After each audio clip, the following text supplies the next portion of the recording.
Showered and shaved. It's new for me too. Call to order the meeting of the Washington County School Board for March 30th, 2020. We do have a quorum, and 5 school board members are present here at the school board office. We also have Mr. Brooks and Mr. Fleener on there participating by remote location by telephone, so they'll be able to be part of the discussion tonight. We're going to try to move through the agenda and be as efficient as possible. First item on the agenda is Pledge of Allegiance. Dr. Ratliff, ask you to lead the pledge. I pledge allegiance to the flag of the United States of America and to the republic for which it stands, one nation, under God, indivisible, with liberty and justice for all. Thank you. Next item on the agenda is item 1.04, approval of the meeting agenda. Dr. Ratliff. Yes, sir. Mr. Chairman and other board leaders, you have before you some changes in the agenda. Most of the agenda tonight will have some sort of relationship to COVID-19. We will do some business matters, and you'll see some of the additions that are here are also include some consent agenda items that we thought the board could do from a business standpoint. Chair, I move we approve the agenda as amended. Second. I have a motion by Ms. Lowe and a second by Mr. Henderson that we approve the agenda as amended. Any discussion? All those in favor? It's unanimous. Thank you. Thank you. It's unanimous. I also like to say I'd like to welcome the public tonight viewing by live stream. I know this is a little different than what we normally do, or a lot different than what we normally do. So we just wanted you to be able to participate and hear the conversation and see the conversation. And as I said before, we're going to try to be very efficient and try to protect ourselves and our staff and get everyone out of here in a timely manner. Item 2.01 is public comment. We had that on the agenda. No one has signed in for public comment, so we'll move on to item 3 is consent agenda. And there are 9 items on the consent agenda. Is there any item that we'd like to remove and talk about specifically? Do I have a motion to approve the consent agenda? So moved, Mr. Chair. Second. I have a motion by Mr. Henderson and a second by Ms. Hamilton that we approve the consent agenda. Any discussion? All those in favor? Motion's unanimous. Thank you. Item 4.01, grade point average, valedictorian and salutatorian. Dr. Noel.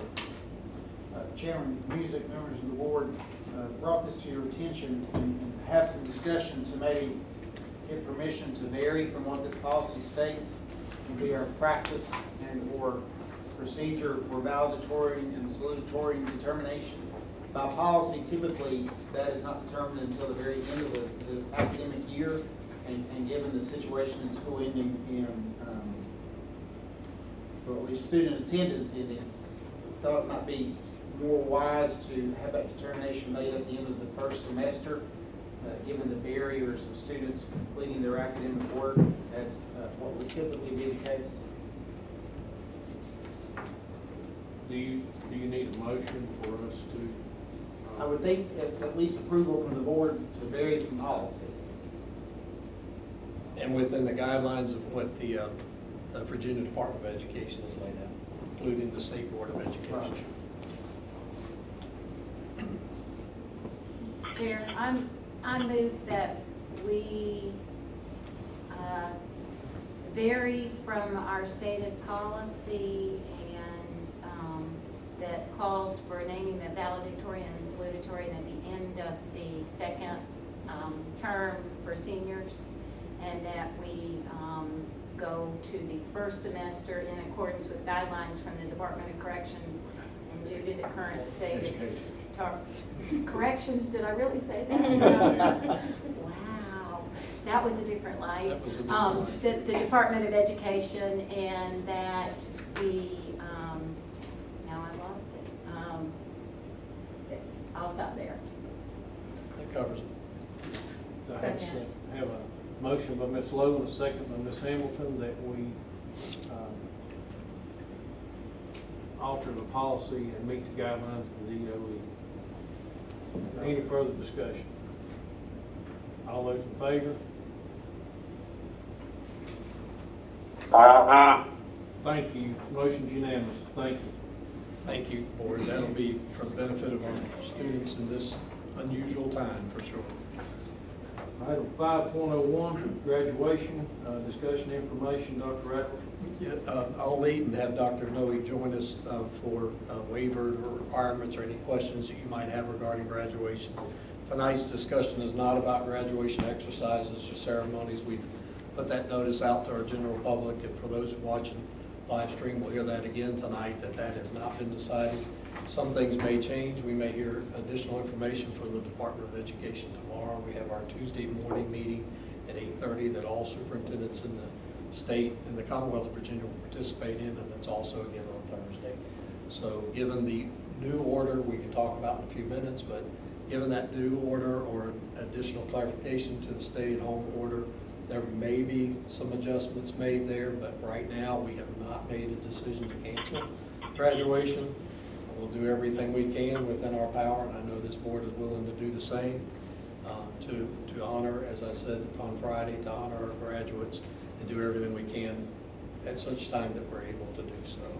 That's our desire as well, certainly.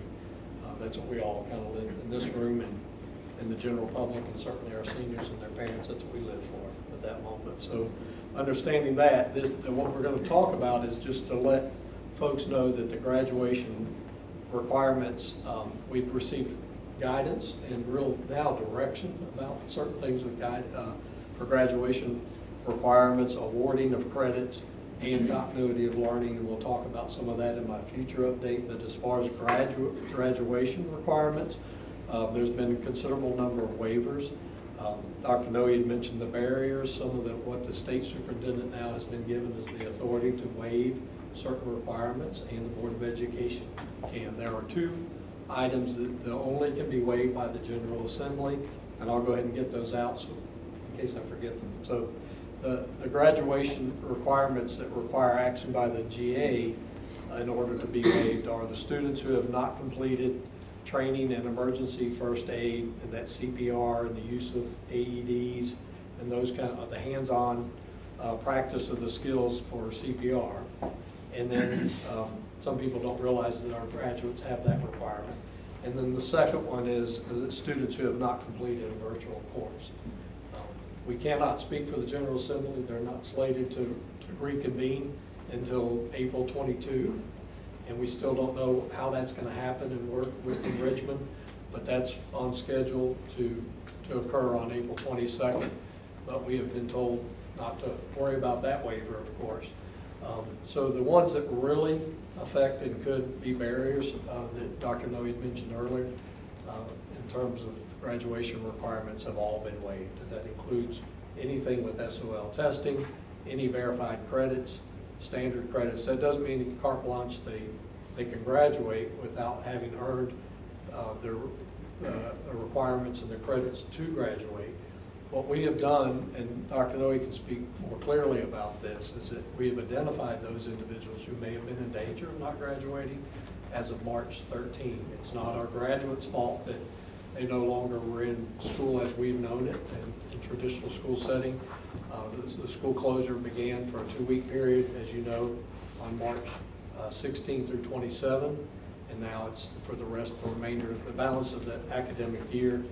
So if someone has been identified as an individual, one of our students, who is not on track to graduate, there's all kinds of waiver opportunities for them and opportunities for us to give them the ability to graduate. Our goal is to be able to graduate those who could graduate. Is that a good way to put that? Yes, it is. So as far as graduation, we do think that Our graduates have done, our seniors have done the lion's share of their work to do so. And at this time, we're not aware of individual students that absolutely cannot graduate. If they were in that situation, it just means they were just at the point to where it was down to one variable or one factor or one piece that it may keep them from graduating. And at this point, we don't think that we have any of those students in line that I've been made aware of. We do have students that are going to need to finish some requirements and can improve. Is that correct? Yes, we have some that need to do some work to get there. And it'll be on them to do that. We'll afford them every opportunity to earn their graduation. So. Mr. Chairman, question. Dr. Adams, we talked about, or as a staff, you talked about pass, fail, or continue with the grade A, B, C, D. For graduating seniors, Yeah. would you like to address that? We'll need to have a numerical grade, or at least an alphabetical grade, put into the student's transcript and into the records to the pass-fail. All grades are going to be based upon, at beginning, what they had done to in that course at the point that we ended school on the 13th. They can improve their grade for the remainder of this year if they have the opportunity and access to do work. They can improve their grade, but will not hinder a grade. We are in the process of contacting those persons who students and their families who maybe were in a difficult position on March 13th toward passing a class and stressing to them what they need to do in order to complete successfully. That's great. Just one further, there's a separation between standard credit. What really the school divisions plan for is to make sure we don't prevent student promotion to the next grade level or sequential course. I'll talk about that. That's more of a K-11 issue that we'll talk about in a few minutes. But in terms of verified credit, there is the opportunity to be awarded a locally awarded verified credit. You already have in place a policy that we feel like meets that requirements, and you do not have to make adjustments for those. You've already done your work there. So there is some latitude. Any other questions or anything else that I'm missing here? No, I do need to ask for waiver of policy IKFB, which designates the graduation date. I think it's in your information. It says it will be at the end of school, and you know, the Monday, Tuesday, Wednesday, Thursday, Friday, when you hold it. I request from the board permission to waive the effect of this policy so that once we do know a point when we can schedule graduation, we can move forward with that. It will not be at the end of school, but at some point we hope to still be able to try to schedule those ceremonies.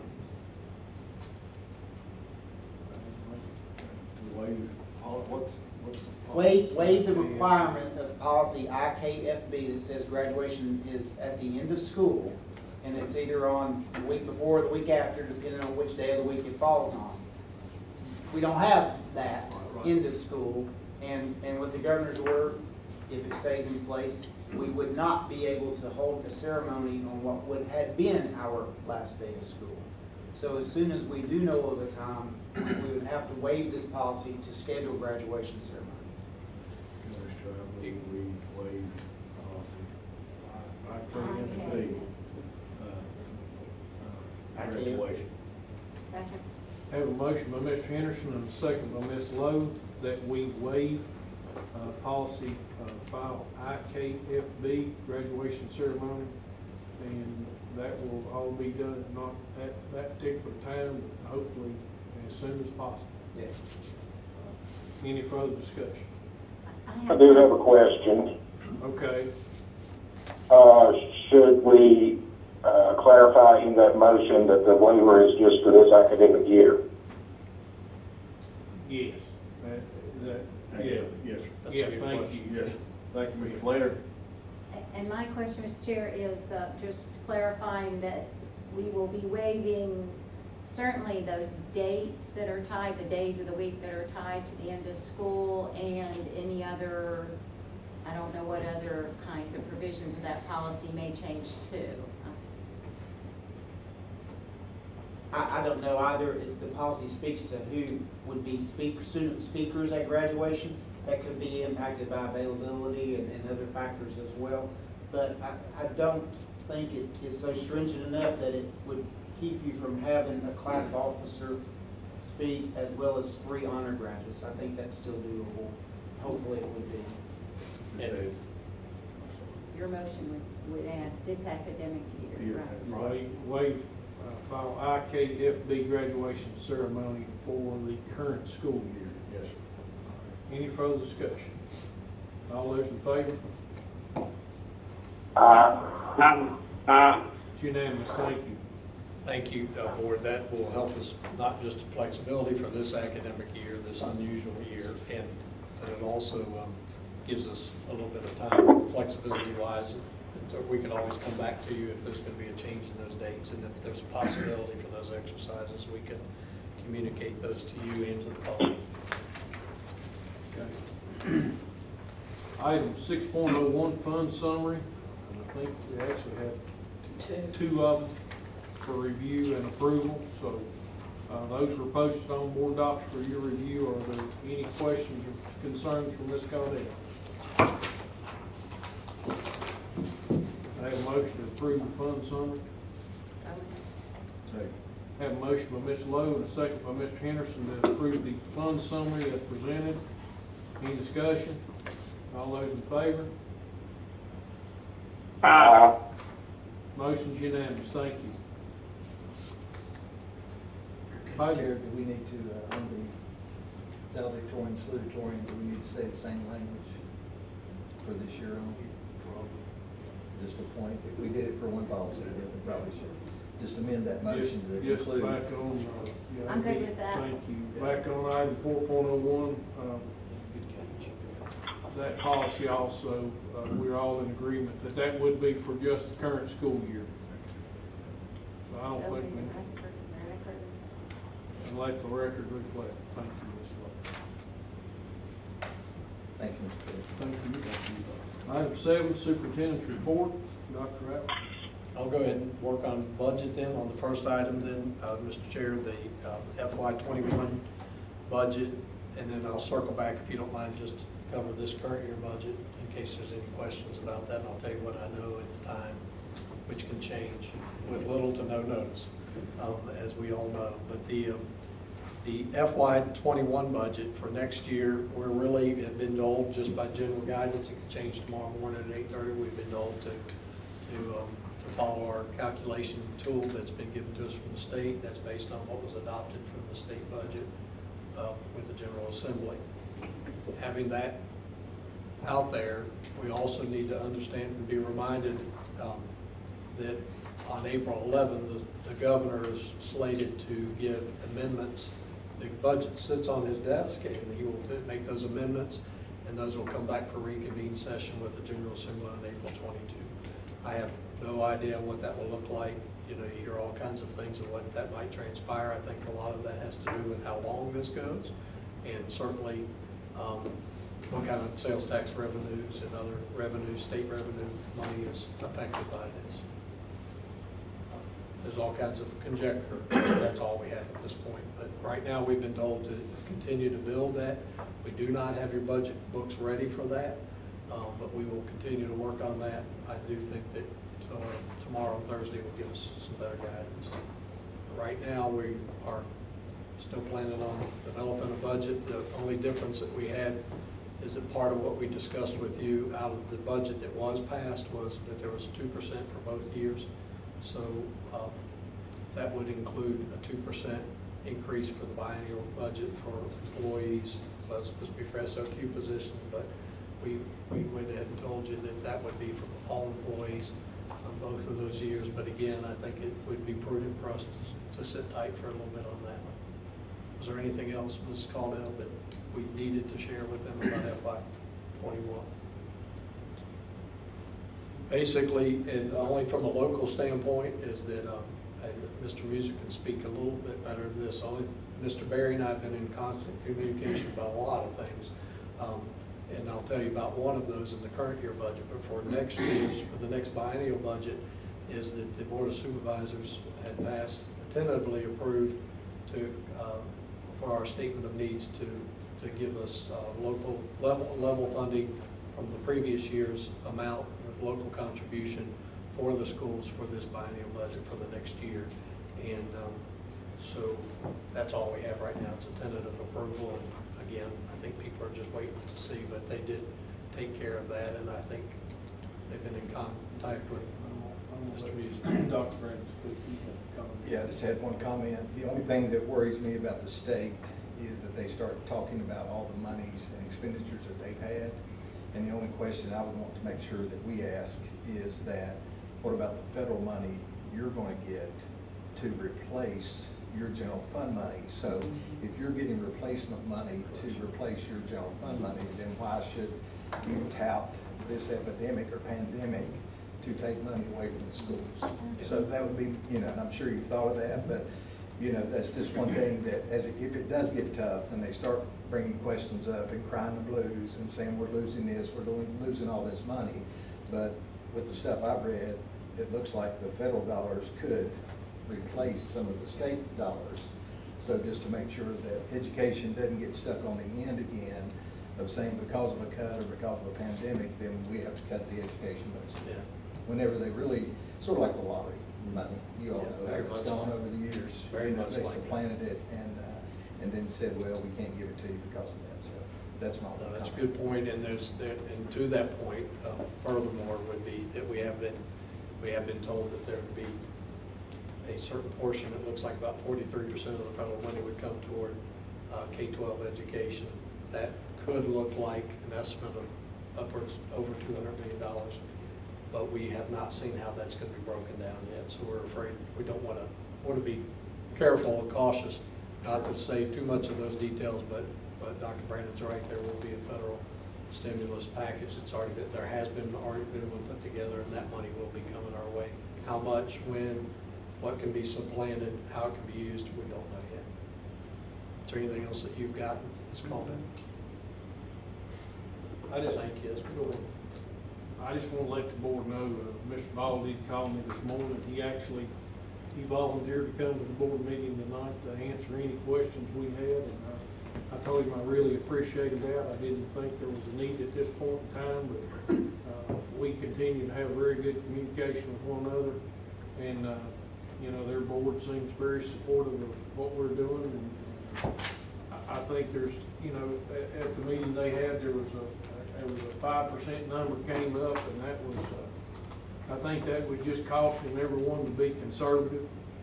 It wasn't come across and ask anybody to cut. We're just saying, you know, just use a conservative number, so, because we don't know exactly what revenues are gonna be. So, you know, everyone remain on the conservative side, and they're gonna do, you know, they've told us they're gonna do everything they can to help us and I'm sure in this year and the coming year. So feel really good about our process and how things have went, and the support from our board of supervisors this year. And if I don't mind, Mr. Chair, I'd like to use that as a segue into the current year budget.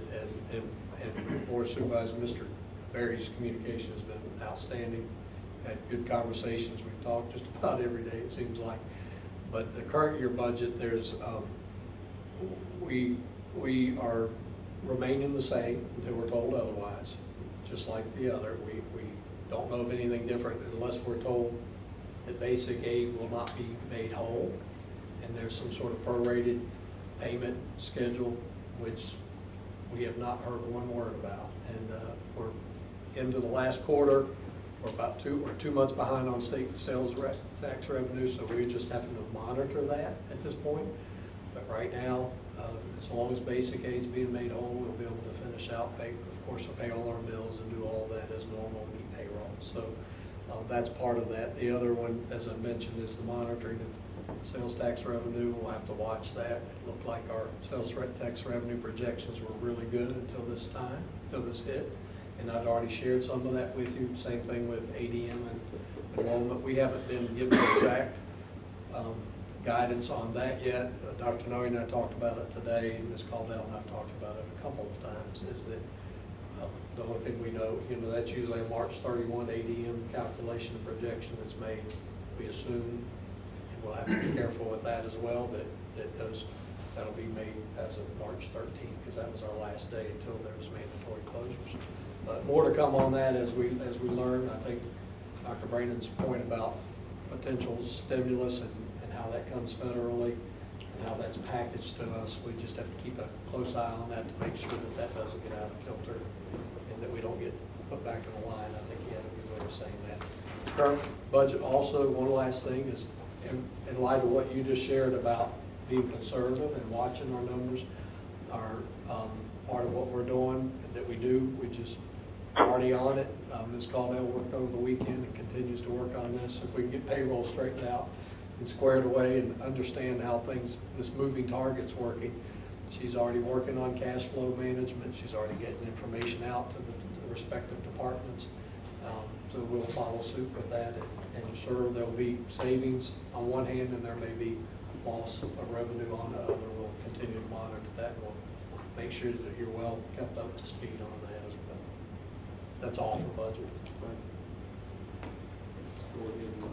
Moving on to 7.02 then, VSBA, just to remind you that that had been canceled. No surprise there. It's right next door. We had, we were happy that we were just going to be able to exit 35 or wherever that is, and now that's changed. And so VSBA will not be coming to that meeting. I don't know if it'll be Zoomed or not. We're all learning how to Zoom like no one's business around here. May I move on, sir? 7.03, the end of academic year and COVID update. I do want to make just a couple of quick comments about that, and just kind of walk back where we've been, where we are, kind of things, not a history of anything. I won't take time to do that tonight. We don't have time to do that because we keep moving and it changes. I will say this to you, board, that you already know, and I appreciate some of the encouraging comments. I want to tell you as board leaders, and Mr. Fleener, Mr. Brooks, I know you can hear me say this, is how encouraging and supportive you all have been. It's just been amazing. It doesn't surprise me at all that you're that way, but I appreciate that. Also with the community, it's just been, you know, I've written a few things about that, but I just, with all sincerity, our community is just incredible. I mean, we've had people not just asking how they can help. It's not just that. It's like I said in my letter on Friday, it's the mindset. It's a sense of unity. It's the sense of trying to understand and patience, trying to figure this out. We've likened it and jokingly have said it's like building an airplane as you fly it, but it really is that way, and it has been that way. There's no victim talk. We're taking responsibility language around here. The expectation is that we do the best we can with the available resources that we have and with the best information we have in that moment. And if it changes, our attitude has been, okay, here we go. So there are temporary new norms, and then there are going to be new norms, and for the future, school life's going to be different. And that doesn't necessarily mean that has to be bad. So my encouragement to all of us as leaders and our whole school community is that we have that mindset, that this could end up being a situation where we're going to get better. We're just going to be better from it. And one thing we talk about, and it'll be enough of my editorializing on this, is that we talk about, it's kind of a John Maxwell quote. Some of us have used this one over and over, and I'm not big into that so much as this whole notion that adversity builds character. We know that. Crisis makes us build character. Sometimes we don't really can measure that in the moment, but one thing that we always can do is it reveals it. It reveals things to us. So adversity, crisis, it reveals something about us. It reveals something about our community, and most of which has just been outstanding. But it also reveals about our preparedness. And so these are all good things. So I just want everybody, particularly our board leadership, to continue to be heartened by that what it does is reveal to us what we need to continue to work on. We hate that it's happening in this manner, and it's very difficult for the entire world. It's a global issue, it's a national issue, and like I said, it's a community issue, and it's home with us. It's been very, very difficult. So for us to act like that we have a handle on that would be a misrepresentation. It wouldn't be truthful with our public, and that's what we're bound to do, is to walk in integrity and to share the information that we have, and with the best information we have to be able to move forward. And I'm actually heartened by the fact that our folks are understanding that, and we're making moves to get better, even in the midst of a crisis. So I did want to say that. In terms of the closure, the big areas have been, and we've addressed those as big areas. There's lots of questions that will even stand tonight that will remain unanswered. I don't have answers for them. You don't have answers for them. No one, the few people that are in the room don't have answers for those questions, all of them, but we're getting them. And then when they change, then we report that. And so we can't chase every change and every maneuver. What we do is stay the course. What we do know is that we were closed for the initial 2 weeks. And during that time, as you're aware, we provided instructional planning and delivery looked a little differently. As soon as we were aware that we would be closed for the balance of the academic year, it became more of a focus on what I'd said earlier, that our focus needs to be on making sure that students are prepared the best that we can to be promoted to the next grade level and or to the next sequence in their coursework. And in order to do that, we need to identify, first of all, structure our time as best we can with the resources that we have, and that's hybrid, as you've seen. That could change tomorrow too because of some of the stay-at-home measures. There could be some other issues and other restrictions that we once again need to adapt, and it's okay. We'll do what we can. We'll do the best we can. But there's the delivery of instruction is going to be really, well, not the delivery, the focus on instruction will be now for those essential knowledge pieces, those concepts, those things in which we had not covered. There's good news and bad news with testing always, and I know there's lots of feelings about testing, but the good news is this, part of the good news, part and parcel, is that much of our instructional time was already moving toward the piece where we're preparing for our testing window. And so a lot of our instruction had occurred, and that's the good news. There are some areas that we have not covered, and we understand that, and it's going to look different. We have to do everything we can, as I said in my communication letter, is that with equity framework, and what I mean by that, our attempt is to provide the best education and understand what those gaps might be, and then try to fill those gaps. And that's what our focus is on in terms of instruction. The delivery, I'll talk about that in a moment. I want to make sure, Dr. Noe, anybody else, that I miss anything else about where we are with that, what we need to give instruction for. There are some options. One's probably off the table as of today, and I don't say that lightly. It's just one of the options is exactly what we're prepped to do and what we are currently doing. We have at least 2 spouses of teachers in here tonight, so you know what your spouses are currently doing to do this, and that is to deliver the instruction and meet those essential knowledges and concepts in order to fill in those gaps as best we can in what's left in this current academic year. There's a reason why we keep saying academic year instead of end of school year. So that academic year that will make that coverage. The other piece is that I lost my own thought there with that, with the instruction. Oh, and then the next option would have been to extend this school year. Well, it's very obvious that that can't happen. If we already know we have a stay-at-home order until June 10, for us it's just impractical for us because that's total guesswork. And the third option, so we're already exercising option number 1. We can do a combination of these things. The third option would have been summer school, and I'm not saying would have been as if that's off the table, but again, there's no real clarity. So for us to act like we're going to plan that, we're not going to do that to our school community. What we're telling our school community is that we would love to have summer school. That's a way to be able to identify the needs that we have, and we will fill those gaps with summer school. So that still could very well transpire. But until such time that we have clear direction to where we could actually hold a traditional summer school, then we're not going to be able to do that. But that is another option that's still on the table. Realistically, I think it's fair, Dr. Noe, after our conversation with the state superintendent Thursday, I think it was, I think it's fair to say that the best, it's conceivable, it's June, it's going to be very difficult for us to even consider summer school. We're looking at a July or early August summer program, whether it be transition, bridge, something like that. So we will work toward that end. Again, we'll investigate every opportunity we have to implement those things. Our staff stands, our colleagues are ready and willing to implement.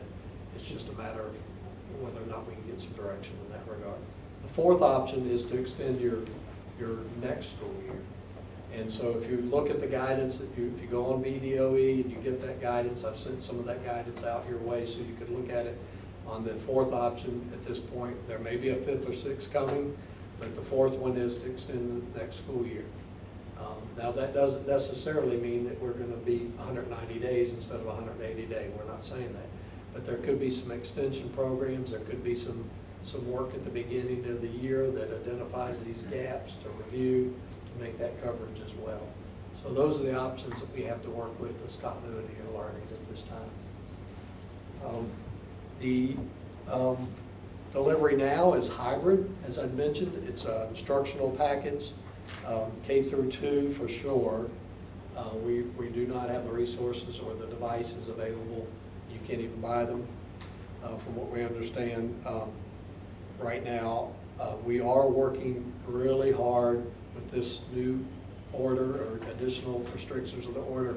It may complicate things over the next few working days, but we're working toward getting all of the Chromebooks that we have available and the devices to our students, understanding that it's going to be difficult from this point forward for repair and getting those back and things like that. We're not worried about that. What we're worried about is getting the appropriate materials and the resources to all of our kids to be able to engage in some hybrid instruction. So whereas before it looked like it was going to be more of a 6-12, it does look like we're going to go and do a little more even at the upper elementary level. So I know you're proud of them anyway, but I really want to tell you how proud I am of our colleagues. Our administrative staff here at the central office, Dr. Noe and folks, instructionally, our principals have done an amazing job. They have worked really, really, really hard. Our teachers they're getting after it. They're waiting to work. They want to do what they can. So I do think that we'll provide them the best that we have with the resources that we have. But I do want you to know that those are going to continue to be kind of I use the word hybrid, a combined fashion. And we'll learn more from this, and I'll have lots of future recommendations for you about going forward and what we can do with this. And we have lots of ideas, like I told you. It's revealed what you need to do, and I think it's going to give us good direction in the future to be on top of things. No one's done this, by the way. No one has. It doesn't matter what resources they have. And I don't mean that disrespectful to anyone, but if they say they have not. No one has done this kind of non-traditional schooling. And so everyone is learning. And so if you hear that it's one place and you start comparing, that becomes unfair. Our focus is, what do we have? What can we do for all kids? All kids. There's all kinds of, you mentioned the special education call today. There are 2 days in a row. The next 2 days are going to be, tomorrow is going to be full of Zoom meetings with special educators. We do think we're starting to get a handle on FAPE, on free and appropriate education, and offering our services to our special ed population, which is significant in Washington County, like in other places. We have a lot of needs that need to be met, and we're working toward that. And we feel confident that that first option that we're exercising is going to pay as much dividends as possible. We're going to make sure we're going to maximize our benefit. Right now, it's a little challenging doing that remotely under the guidelines, but we are working toward that end. For FY21 school year, I just don't even know what to tell you at this point. I don't think anyone can. There's anywhere from A to Z on that. Whether or not we'll be able to start on time, we just don't know. Someone said this week, and I thought that was a good. We can't put a timeline on this COVID-19 situation. It's making the guidelines. It's making the timelines, not us. And so it won't be. I think it's the best advice is that I've been able to receive and hopefully share with other people is to continue to remain steadfast and calm and reassuring that we'll do everything we can with what we have in the moment and going forward. And we'll be able to answer questions as we go. The SOL testing and requirements, that has been essentially waived. There are some processes that have to take place, so I want you to be aware, and I've shared some of that with you. So I don't want to take a whole lot more time, but I do want everyone to be aware that the SOL testing at the federal level there's been granted for state waivers, whereas before, I think I mentioned to you that it looked like we were going to have to do school by school by school, and we will still have a checklist, but we've been told clearly that it'll be just that. It'll just be a checklist and waivers, that those waivers will be removed, will be in place. So the SOL testing waivers will be secured. There is, however, going into next school year, there is a way through Pearson, through the window, the testing window, that we may be able to use for assessment purposes, which is good for our kids, for some of our students. And Dr. Noe and I talked about this, that might be something that we'll be able to tap into. So the good news about the SOL testing is that we might be able to use that, not for testing purposes for verifying credits this year and all of that, but for assessment when we kind of need to know where individually, this is really going to be individualized, that we'll know exactly where our students are. So in some cases, we still may be able to use that as assessment tool. And Basically, it'd be like a benchmark. it'll be like a benchmark, it'll be diagnostic in nature as best you can. It's not fully, so I'm not saying that, but it is another tool in the tool chest for us to be able to use. Anything else about SOL testing? I think all that's, the General Assembly's been incredibly supportive, and so we don't think that there's any issues. The Department of Education has already has already applied for a state waiver, and then individual school divisions and local educational agencies will be able to just do the paperwork on that, is basically where we are. I don't know how else to say it. It's that simple. Okay, I do want to brag a little more on our colleagues before I move to the next section, is that, again, our teachers have just done an incredible job, by and large, with staying connected to our kids and trying to do that with the Privacy Act in place and making sure that there's not issues there. Tons of questions come out. I was telling Dr. Brandon before the meeting that we're getting questions about everything, about evaluations and about this and about privacy and about this. And some of those we're answering as we go. All of them we're answering them as we can. But overall, our teachers are trying so hard, they're working so hard to stay connected to our students. My daughter, English teacher, Franklin County, her husband, social studies teacher, Franklin County, one of the best conversations I've had with anyone about was with my kids, my adult children, who helped me understand. My daughter said to me, she said, whatever you do, Dad, I know you'll do this because you've taught us to do this, but whatever you do to make sure that the humanities side, the student-teacher relationship is fostered as best you can, because our kiddos need that. And our folks have just done an incredible job. I mean, we had board members, I don't want to embarrass anybody, but just, well, I will tell you what Dr. Brandon shared with me. It's okay, because I thought it was so good. He shared with me, he sent me a text and said, hey, he said, I'm sitting there watching, listening to him. He wasn't watching, I don't think. He was just kind of in the backdrop with his wife, who's an educator, interacting with kids, and there was laughter, and there was excitement, and there was energy, and inquisitive kind of nature. And Dr. Brandon reminded me, and I thanked him for that, reminded me that's what education is supposed to be about. That's engagement. That's not compliance. That's engaging instruction. So, but I've heard story after story after story about our teaching colleagues in particular, all of our colleagues, but our teaching colleagues, how they've stayed connected with kids. And we've asked with our students and their families as best they can. And I just can't say enough about all of them and the ready and willingness that we've had. We have continued, I'll go to meals, and I do think this is an important component, and I'll try to hurry a little faster on this piece. But meals, we have been doing them 5 days a week. We have shifted to some school divisions, by the way, are talking about 1 day a week now. They're running out of resources and all of that. But we are looking at a transitioning next week. It could change. We've been told today, right after the governor's announcement, is that we'll continue to do meals. As you had mentioned earlier, Dr. Brandon, and we'll continue to have continuity of learning the best we can. But we had already planned to do a 3-day schedule, meaning that we would do Monday, Wednesday, and Thursdays. Make sure I have that right, Dr. Wallace. And with Monday being double meals, by the way, that'd be really like quadruple meals because we're already doing a combined meal. So when we do 1,800 meals, it's really like we're doing 3,600. And I don't know what Fridays was, but Thursdays was 1,800, so that meant 3,600 meals. We're feeding more students now than we ever did in the given day during a bricks and mortar kind of operation. So we are very, very busy, very proud of our folks. And the assistance and the cooperation that, as I've mentioned in my letter to the public, has been amazing. Our parents have just been so good about following the rules, being there, picking up, helping us with delivery and pickup and those kind of things. But we will go to a Monday meaning a Wednesday doubled day. Did I get that? No, sorry. Wednesday would be a single day, and then Thursday would be a double day so that they don't miss any meals, and I'd mentioned that in my letter.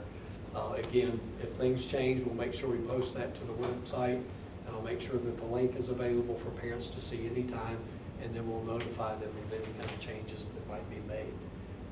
Again, we'll just have to wait for further guidance on that. I will tell you that there has been lots of conversation that's kind of out of our wheelhouse, and that would be with EBT cards and through the DSS. We have not gotten direction on that yet, but we will hear from those folks or from the state. And what that does is helps our families, and they maybe actually use cards for buying food and meals. That does not preclude us from continuing our delivery, so we'll do that as long as we can. So it'll be in conjunction with whatever the state or the federal government does with meal distribution. Is that fair enough? Yes, sir. Don't let me mess anything. No, you don't. Okay, all right. The other component that I do not have information, but I have received a lot of questions, even from folks in the room, about childcare for essential personnel. You've heard some of that from the governor. We've heard some of that from the state superintendent to be prepared. I had a conversation with Mr. Staten, with Travis Staten with United Way, who one of our board leaders works with United Way. We're awaiting additional information. We are ready and willing to do that. We've already let that be known from a public safety standpoint. We just have to get direction about how we might be involved. I mean, across the gamut, there's been community efforts and YMCA and all kinds of other, United Way, all kinds of other people involved in provide the provision of child care. Last count, I may not have this number right, but it was like 80,000 potential workers just in the healthcare profession and the emergency personnel alone that might have children 12 and under. And I don't know if I have that number. I told Travis, wasn't sure about that number. That was a number that was given to us on a conference call with the state superintendent. What that looks like across 134 or 130 some school divisions, I don't know. How many we have in this area that might be affected and where our need may come in. There have been questions about who pays for it, who hires them, who trains them, all that. We need further direction on that, but we're ready to go. I mean, we will be ready and willing to do whatever and use our facilities for that when called upon to do that. We're prepared as best as we can at the moment with the information we have. Just a couple of things from COVID-19 update. There's constant communication. I had mentioned with the state superintendent. Now we've gone from a called meeting to a call or a webinar every Tuesday and Thursday, 8:30 to 8:30 on Tuesday and 8:30 on Thursdays. Those are relatively last about an hour, relatively speaking. I should say, generally speaking, is a better way of putting it. I've tried to keep you updated on what those calls look like and what the summaries, points of those. I'll continue to do that for you and with you. I have established, and I'll put out Zoom invitations unless something should change. I don't know why it would, because I could still do this remotely. So as we get information, I've asked the administrative staff to be prepared for me to engage with all of our faculties. And I'll start that on April 6, 7, and 8. And so in April, you saw in the agenda maybe that I sent to you, you'll see in April 6th that at this point, unless something changes, Mr. Lester will help me. We realized we had a 300 participation limit, which is good. That's beyond what we thought we had. So we should be able to cover all of our faculty, all high schools on Monday at 11 o'clock, and then all middle schools on Tuesday, April 7th at 11 o'clock. And then I have a combination, and I'll mess those up, I mean, it help me. At 9 o'clock on Wednesday, April 9, I will be meeting with Valley Institute, High Point Elementary, Abingdon Elementary, and Greendale Elementary School. And then at 11 o'clock, I will meet with them by Zoom meeting. I will be meeting with the balance of those, which will be Ray Valley Elementary, Meadowview Elementary, Watauga Elementary. So that should put us in a place where I can have personal contact as a school superintendent and with administrative staff to be involved in those meetings. And then the other thing that I had planned this week, we're working on this, is that I'd mentioned at least some video and/or audio messaging to our general public. So they'll continue to get some summaries, but I think it'd be good for me to engage with our public in that regard. I'm not much of a camera guy, so I'll at least do audio, if not video. And we just, those details have not been ironed out. We will do what we can to maybe make those applicable to, if it gives an opportunity for me to talk with the students, I'll maybe do an elementary and then do middle and high at a different time. Those details have not been out, but I did want you to be aware that that communication is coming maybe even by the end of this week and certainly by next week. Spring break continues as planned. It just doesn't make sense for us to disrupt that. I'm sorry. Just stay at home. At home spring break will be as planned, and we're working on meals delivery. I think Dr. Wallace and Ms. Cupp has come up with a really good plan to make sure that we have good meals coverage then as well. The other thing I do want you to be aware of is that we'll work toward, and we had some discussions, some of those prior to the meeting tonight, about work schedules here. I don't have that out right now, but 12 months, just so you know, we're making sure we're following the guidance that we've received as best we can to work remotely some. We have been coming to the buildings. Even with this new order, you'll see that to and from educational institutions is allowable, but we will watch carefully and listen carefully tomorrow's messaging from the state superintendent, how that might change the way that we do business as well. We have been very deliberate. It's difficult, but we've been very deliberate to work remotely when we can, and we haven't made the adjustment perfectly, but we're working on that to be available at our sites some, and making sure we're taking care of essential tasks and duties at our sites, but being fully compliant and respectful of all guidelines that have been done for the general public. So we'll continue to do that. Our instructional staff has been working remotely, as you know, pretty much all the time. We do have moments where we've had to have pickups and things like that, participation in meals delivery. So there have been people involved, but we've been very careful to follow while we're delivering those services, to follow, again, the social distancing. There'll be lots of other questions about that. There's questions about handling paper, instructional packets. Dr. Noe and staff have done some safeguarding, been preemptive in that we would not ask for a return for those no matter what. While that's still in question about surface material and things like that, we're going to be highly cognizant of that before we would have that information be returned to us and handled by other people until we feel like it's safe to do so. The only other thing I wanted to mention about COVID, and then if there's anything that I've forgotten, please tell me, or any questions that you might have. The future board meetings will take guidance from our attorney about that. I think this one at the moment has been acceptable. It is one of the options that we can use, and I've sent that information to you so you know that at this juncture that this is an acceptable way for us to continue to do business.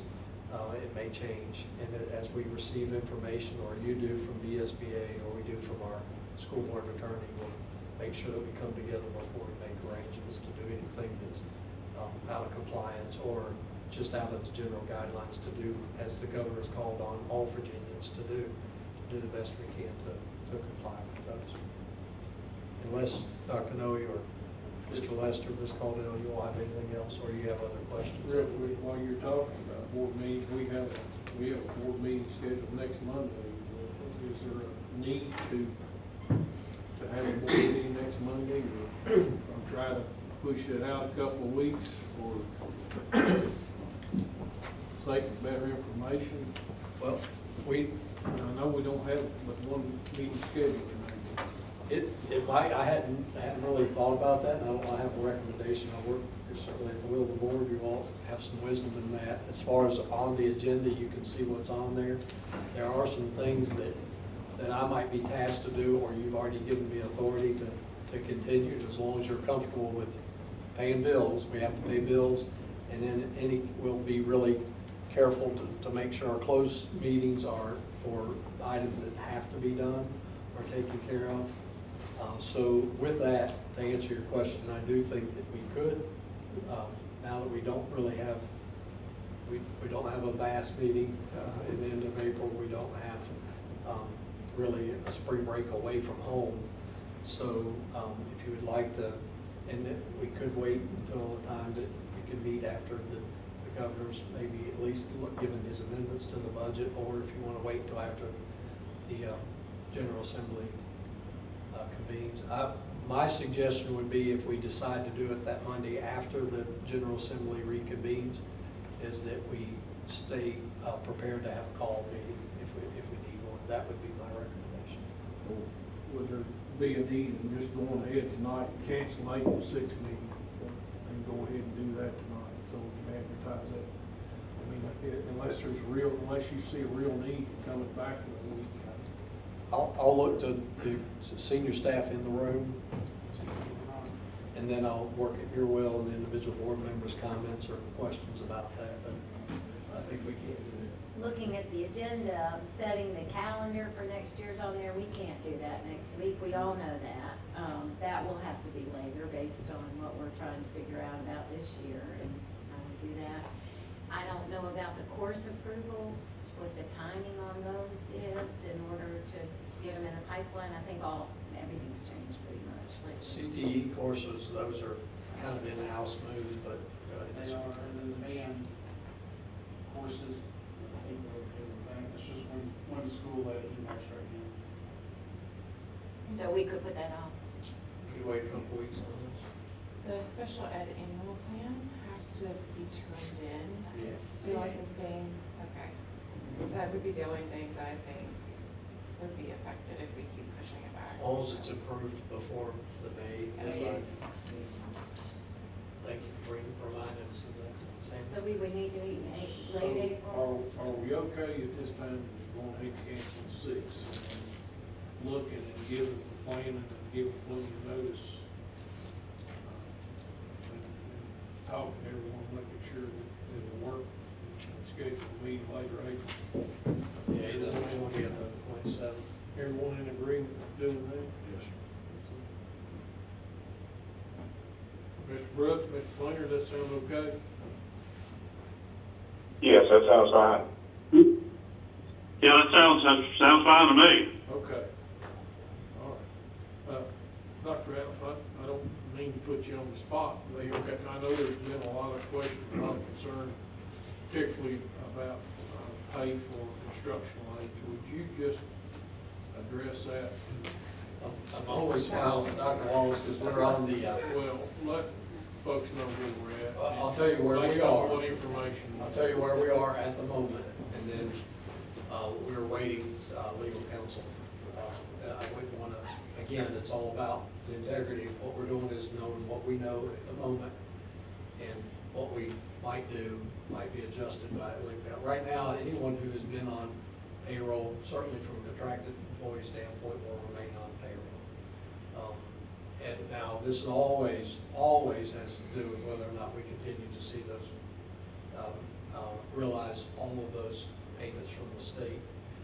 That is always going to be a caveat or whatever, a disclaimer, almost, it's really a caveat. But as far as those folks that are working in, like you had mentioned, a specific group of instructional assistants, they've been told that they will continue to be on as well. What we and continue to end up payroll. There are some other areas that we have to get legal guidance on before we make those decisions. I would not want to talk about any other areas at this point. But those hourly employees who work in those capacities, like an instructional assistant, regardless of how much time they're working in those, if it's on a regular basis, and they're in that employment agreement with us, they'll continue to get paid until such time that we would not have the money to pay for them. And we don't anticipate it, like I said earlier, that happening. So we will do what we can, or as long as we can. So just for clarification, that is all, I mean, you said not only will they sign the contract, but if it's someone that's basically working, I'm not trying to put you on. No, that's all right. trying to I'm just clarify making sure so I'm I answering can- it right. So I can answer questions. I mean, say they're working 25 hours a week and they continually do that. They're still continuing to get paid. I didn't mean to put you on. the That's spot. okay, no, there are some areas where they're gonna be, they're not working on a regular basis, and it's all predicated upon, and that's where the legal counsel has to come in, predicated on whether working with a student or with students, like, for example, in a tutoring capacity. Certainly a substitute teacher wouldn't fall into that Pretty much an category. as-needed basis. Unless it's like a long-term substitute who's under contract to be a long-term sub, then they would be a different situation, and they would be considered in a contractual employment agreement with us for the rest of the year, so they would continue to get paid, but all the other folks would not be paid, no. Now, there is the whole issue of unemployment, and I know that comes up, and there are lots of questions about that. I don't know much about unemployment. I do know that some things have been expedited from an unemployment office standpoint, and some waivers have been made for them to be able to be expeditious in paying people and getting them on unemployment. Obviously, the school system will be responsible for making unemployment payments. So either way, if someone is eligible for unemployment, they can apply for unemployment if they are not getting a paycheck from us through the remainder of the academic year or through a contract year, then they certainly could apply, and then we're responsible for making those unemployment arrangements and payments as well. That's a different matter. It's a different payment. Do we? Make sure it's very confusing, and I know that we want direction out there, but we're still, for some classifications, we're waiting. We're gonna pay folks that are under contract or employment agreements for the rest of the year, in that capacity, in those capacities I just mentioned.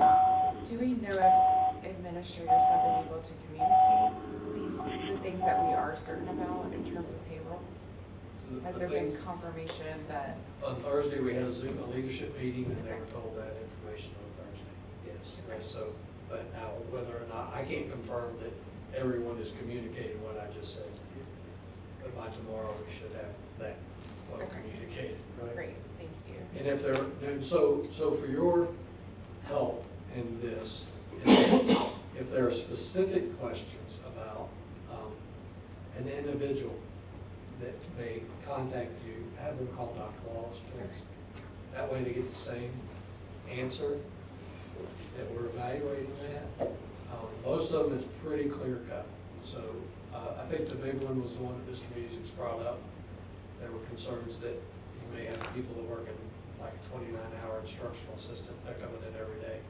Now, having said that, anyone who's in those agreements with us, when the sun shines differently, we're going to be getting busy now. That's what I always tell them. We have work to do, so we need to have everybody available to do that. And some of those folks are helping remotely, as well, from an instructional standpoint. So a lot of our folks continue to work even in those capacities. Thank you. Just good clarification. That's what I can give you now. I understand. It's every. I know it's frustrating because you have individual questions about that, but I would ask that we wait. What I told you today, we put out an agenda Thursday, and since we put the agenda out, things have changed. Yeah. Just today. Yeah. Going to continue to. And, Yeah. that responsibility really needs to fall on those building principals. I Yes. mean, they need to do that. You all can't look at every situation, because I'm assuming whether they're 25, 29, or whatever, they're on a contract of some type, right? So really, those building principals, they need to pick up the phone and make a call and let them know, so that, you know, they don't get calls, you know, saying, am I gonna be whatever, they should be calling the principal, or the principal should be informed, so that's just one of those responsibilities. I'm sorry, you're the building principal, you need to, you know, make sure that you contact those people, because they know who they are even more. You'd have to flip through 300 names to figure out who you've got. And we've done that. But I'm just saying, them. You about have the number right. Yeah. There's a lot of unique So, you know, that could really help out, and, on the days that they're working, they need to, you know, make sure they cover, because that's really the number one question for a lot of people. Yeah. You know, I'll still say too, if you don't mind me adding, you know, even as of Friday, I got an update email from the attorney that we pay. And so I wrote her back and for clarification of who, what, where, and when. And she said, we're still building the wing of that airplane. I'll let you know next week. Yeah, So she likes that there. And that's part of the problem is we're still, as you said, we're still waiting for some legal guidance on some of them. We do think that some of those questions, most of them haven't been really questions, because they already assume that if they're in a particular area, that they're not gonna be, continue to get paid, so they just wanna be able to, that's the one, the few calls that you've gotten have been that, is that they just wanna be able to apply for unemployment at this time, because everybody's scared and nervous about that, so we wanna help them, but, tomorrow, and then our call on Wednesday, I have another leadership meeting on Zoom on Wednesday morning, so all this should be cleared up by then, one way or the other, so. But they are getting paid through this Friday, and then actually, the next paycheck, so we're making sure that everybody's paid until that, like you had indicated, that until that decision is clear and there's clarification that they will receive a paycheck. But all contracted employees at this point are being paid and will continue to be paid. And we're in arrears of 2 weeks anyway, right? 2 weeks. On yes, all sir. contracts. Yep, 2 weeks. Yes, sir. Item 8.01 is approval of the agenda for April 6th. I guess what I'll do at this time is just ask for a motion to cancel that April 6th meeting. Mr. Chairman, we cancel like 6 meetings and the 20, we decided, I just canceled. let's cancel the schedule a later date. Second. Have a motion by Mr. Henderson and a second by Ms. Hamilton to cancel the April 6th, 2020 school board meeting, and will be rescheduled at a later date. Any discussion? All those in favor? Aye. Thank you, it's unanimous.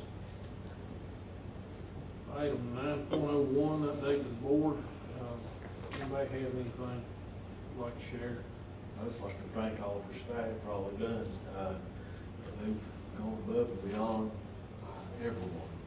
And one other thing I'd like to do, we've had a lot of gloom and doom here tonight, but this artwork behind us is some good looking stuff, Mr. Music. And I feel like we should get somebody in here sometime and judge it for our kids. I know we won't be able to. We're doing that today.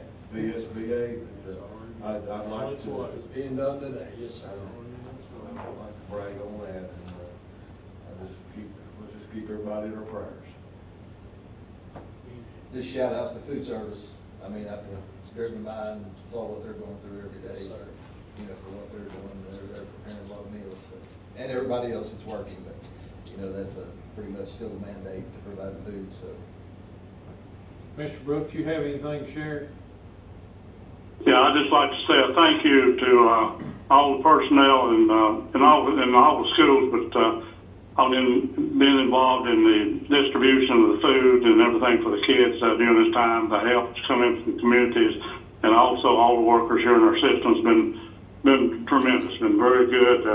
Just another note too, the young man John Seymour that lost his life in a motorcycle accident here just a few days ago. His mother, Susan Seymour, worked here for the school system for several years, and his aunt, Anita Taylor, was an employee here for several years. So we just want to remember them families in our prayers. Thank you, Mr. Brooks. Mr. Fleener? Just to echo the comments that have been made, the staff, teachers, principals, everybody has just done wonderfully through this situation, and I know the central office staff has been overburdened with things above and beyond. Just want to thank everybody. Thank you. Sam? No, I mean, thank you. I know it's not easy, and I'm here to help in any capacity. And that's it. Our world has been rocked, and you all have stepped up. It's been amazing to see people working with our families and our kids, and I appreciate that very much. One quick shout out to one of our faculty members who is on the state superintendent's continuity for learning task force. They reached out, and she spent the last couple of days, I know, preparing for 3 days of virtual meetings. I spent an hour with her on the phone yesterday, and I know she's talked to Dr. Ratliff and Dr. Noe. That's Lisa Ford. I appreciate what she's doing there. Yeah, But she's in for some intense training here. we've all had just major loss, I think, in this spring.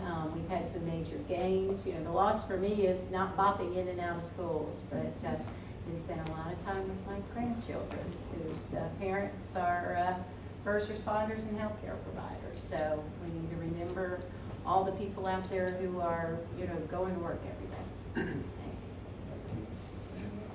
I just also like to thank everyone for everything you've done, particularly our leadership team for just adapting. I mean, it's just a constant adaptation. Every day it's something changing, and you think you've got it. You know, I don't think anyone has it figured out.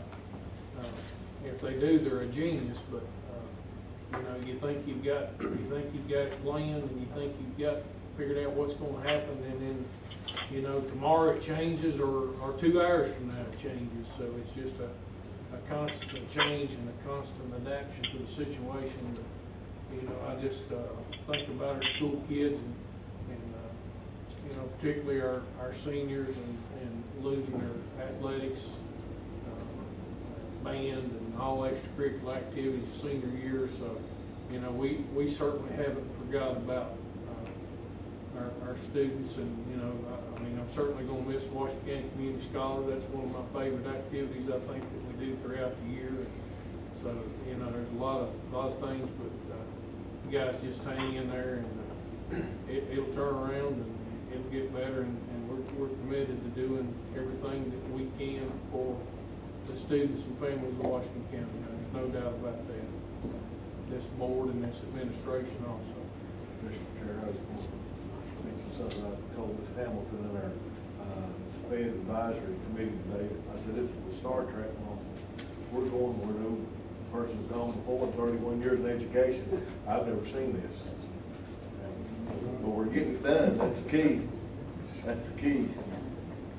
I wanted to say something I think is always important for us to remember. Not that I have no insight. It's not, my wife reminds me of this. It's not insightful, because all this is going to be, as some of us have talked on the phone in person about, is that it's going to be so much more about hindsight, and because of exactly what you just said, Mr. Anderson. But I do think it's important for us as not leaders as in positional authority, because that means nothing now. And for someone to act as if it does, I'm afraid they might be missing the boat, and I would hate that, because I think that's an energy expenditure that's become wasted. But I do think it's important that you care for yourselves, because as I've said before, there's so many other people that need to be cared for. So I would just encourage this leadership and all of our folks to do everything they can to care for themselves, because we need to care for other people. We need to care for each other. And I know it sounds all nostalgic and all that, but it's just a fact that there's nothing we can do about, maybe we can't prognosticate, we can't forecast, we can't predict, but what we can do is stay steady and focused on caring about our humankind and caring for ourselves and making sure that other people are well taken care of. So that's just an encouragement from Brian's perspective, not as a superintendent matter. Thank you. At this time, I'll entertain a motion to go into closed session after a 5-minute break. Mr. Chair, move that the board convene in closed session after a 5-minute break for the purpose of discussing the following matters authorized in section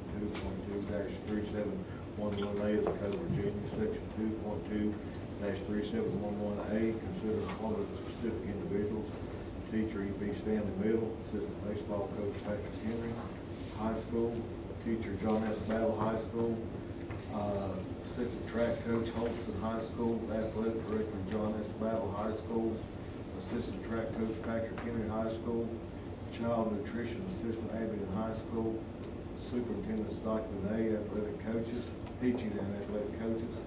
Consider changes for working hours for specific individuals, child nutrition assistant, high school, 5 to 5.5 hours. Consider resignation of specific individuals, assistant cheer coach, teacher high school, school counselor high school, assistant football coach high school, bus driver, transportation, assistant girls basketball coach high school, teacher middle school, custodian high school, nurse elementary school, head coach high school, bus driver transportation. Consider retirement of specific individuals, PM custodian elementary removed from supplemental retirement to retirement, instructional aide high school, teacher middle school. Consider long-term medical leave for a specific individual in case number 4, comma 6. Also, consider specific individual with non-teaching assignments to receive coaching supplements only and subject to 1 VHSL approval and 2 within number of positions approved for coaching, section 2.2-3711A1. Assistant soccer coach high school, assistant track coach high school, assistant baseball coach high school, assistant baseball coach high school, and assistant softball coach high school. Second. Have a motion by Mr. Henderson and a second by Ms. Hamilton to convene in closed session after a 5-minute break.